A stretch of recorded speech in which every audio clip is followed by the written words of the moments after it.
Hi guys, proton ಲರ್ನಿಂಗಿಗೆ ಸ್ವಾಗತ. ಹಿಂದಿನ ಕ್ಲಾಸಲ್ಲಿ ನಾವು ಎನ್ವೈರ್ಮೆಂಟ್ ಆ್ಯಂಡ್ ಇಕೋಲಜಿ ಬಗ್ಗೆ ಸಿಲೆಬಸ್ ನೋಡಿದ್ವಿ. ಈ ಕ್ಲಾಸಲ್ಲಿ ಸಿಲೆಬಸ್ ಚಾಲೂ ಮಾಡೋಣ. ಎನ್ವೈರ್ಮೆಂಟ್ ಆ್ಯಂಡ್ ಇಕೋಲಜಿದಲ್ಲಿ ಯಾವ ಚಾಪ್ಟರ್ಸ್ ಹೇಳಿದ್ವಿ ಆ ಚಾಪ್ಟರ್ಸ್ ಬಗ್ಗೆ ಸ್ಟಡಿ ಮಾಡೋಕ್ಕೆ ಚಾಲೂ ಮಾಡೋಣ. The levels of organisation of ecology, generally the study of environment. Okay, study of environment at different levels. So we generally study environment at different levels, that is at individual level. So here is individual, kanata. So I'll be writing it here, individual level. Next, here we have something called as population level. Then we'll be studying environment at community level. Then we'll be studying environment at ecosystem level. We'll be studying it at biome level. Then we'll be studying ecosystem at biosphere level. So ಬೇರೆ ಬೇರೆ ಏರಿಯಾದಾಗ ನಾವು ಏನು ಮಾಡ್ತೀವಿ, study ಮಾಡ್ತೀವಿ. Individual ಅಂತಂದರೆ ಇಲ್ಲಿ ಕಾಣ್ತಾ ಇರ್ಬೋದು, ಒಂದೇ ಆರ್ಗನಿಸಮ್ ಇದೆ. Okay, one organism of a species V call it as individual.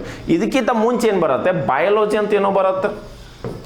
ಬಯಾಲಜಿದಾಗ ಏನು ಮಾಡ್ತೀವಿ, ಒಂದೊಂದು ಸೆಲ್ ಬಗ್ಗೆ ಅದು ಕಲಿತೀವಿ. ಸೊ ನಮ್ಮ ಆರ್ಗನಿಸಮ್ ಮಟ್ಟ ಬರ್ಬೇಕಂತಂದ್ರೆ ಅದು ಅದ್ರೊಳಗೆ ಏನೋ ಒಂದು ಡೆವಲಪ್ ಆಗಿರಬೇಕು. ಬಯಾಲಜಿದಾಗ ಜನರಲಿ ಏನು ಕಲಿತೀವಿ ನಾವು ಅಂತಂದರೆ ಸೆಲ್ ಬಗ್ಗೆ ಕಲಿತೀವಿ. ಸೆಲ್ದಿಂದ ಏನಾಗಿರುತ್ತೆ, ಟಿಶ್ಯೂಸ್ ಆಗಿರುತ್ತೆ. ಟಿಶ್ಯೂಸಿಂದ ಏನಾಗಿರುತ್ತೆ, ಆರ್ಗನ್ ಸಿಸ್ಟಮ್ ಆಗಿರುತ್ತೆ. ಆರ್ಗನ್ ಸಿಸ್ಟಮಿಂದ ಏನಾಗಿರುತ್ತೆ, ಒಂದು ಇಂಡಿವಿಜುವಲ್ ಆಗೈತೆ.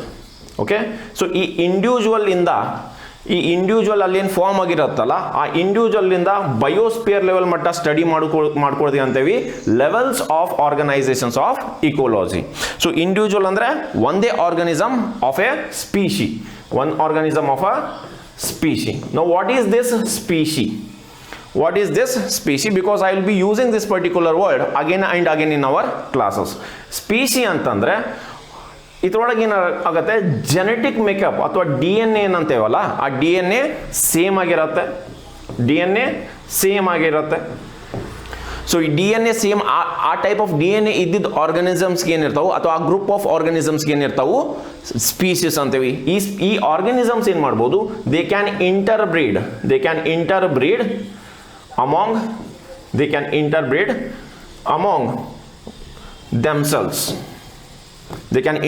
among themselves. ಯಾವಾಗ ಇಂಟರ್ಬ್ರೀಡ್ ಮಾಡ್ತಾವಲ್ಲ ಅವಾಗ ಏನಾಗುತ್ತೆ, ಫರ್ಟೈಲ್ ಆಫ್ ಸ್ಪ್ರಿಂಗ್ಸ್ ಬರ್ತಾವ. ಸೊ ಇದಕ್ಕೇನಂತೇವಿ, ಸ್ಪೀಶೀಸ್ ಅಂತೇವಿ. What are this species means, coming here species means will be having an organism. Say it is a tiger. So tiger breed ಮಾಡಿದ್ವು ಅಂದ್ರೆ ಏನಾಗ್ತೈತಿ, ಒಂದು ಹೊಸ ಟೈಗರ್ ಬರುತ್ತೆ. Again this tiger can interbreed with another tiger. So this particular thing is a closed species or closed groups. At the same time we might also interbreed among two different species. ಅಂದ್ರೆ ಏನ, for example ಇಲ್ಲೊಂದು tiger ಇರುತ್ತೆ, ಇನ್ನೊಂದು ಏನಿರುತ್ತೆ ಅಂತಂದ್ರೆ lion ಇರುತ್ತೆ ಅಂತ ತಿಳ್ಕೋರಿ. ಸೊ ಇಲ್ಲೇ if in case these two interbreed between them, so ಇಲ್ಲಿಂದ ಏನು ಬರುತ್ತಲ್ಲ offspring, that offspring is called as liger. So we call it as liger. So ಈ ಲೈಗರ್ ಇನ್ನೊಂದು ಲೈಗರ್ ಜೊತೆ ಮಾಡಿ ಹೊಸ ಲೈಗರ್ ಬರುತ್ತಾ, ಬರಂಗಿಲ್ಲ. ಸೊ ಸ್ಪೀಶೀಸ್ ಅಂತಂದ್ರೆ ಏನು, ಅದ ಒಂದು ಡಿ ಎನ್ ಎ ಏನಿರುತ್ತಲ್ಲ, ಜೆನೆಟಿಕ್ ಮೇಕಪ್ ಏನಂತೇವಲ್ಲ, ಆ ಕ್ಲೋಸ್ಡ್ ಗ್ರೂಪ್ ಆಫ್ ಆರ್ಗನಿಸಮ್ಸ್ ಇರ್ತಾವು which can interbreed among themselves, which can have a fertile offspring. ಇಲ್ಲೇನಾಗತ್ತೆ, ಟೈಗರ್ ಮತ್ತು ಲಯನ್ ಇಂಟರ್ಬ್ರೀಡ್ ಮಾಡಿದ್ಮೇಲೆ ಲೈಗರ್ ಬರುತ್ತೆ. What is this liger? It is a sterile offspring. What do you understand by sterile? Liger and liger cannot interbreed among themselves and have a fertile offspring. So coming to this particular thing, coming back here, so this is individual means one organism.